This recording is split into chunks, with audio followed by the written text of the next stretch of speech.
วยโอ้นี่เบาๆโอ้แรงหนุ่มได้บางที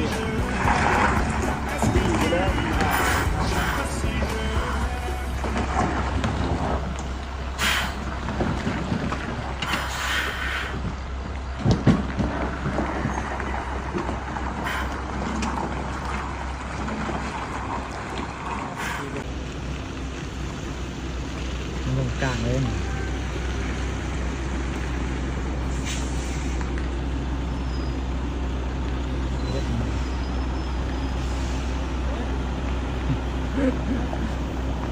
ป้ายอมเด้อมาเลยมาเลยมาเลยดุดมาเลยมาเลยโอ้บ่ได้เราลงกลางเลย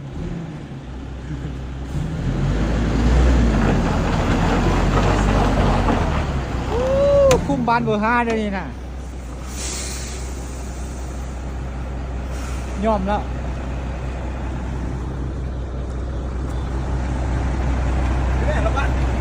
ดุดเลย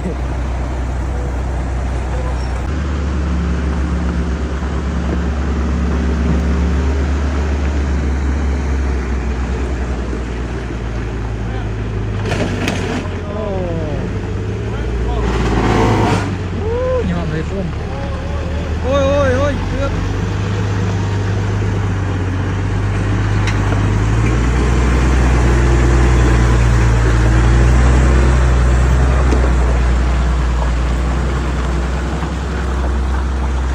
คอยแมวลองเบิ้งนั่งจกทีไล่กันยังถูกแล้ว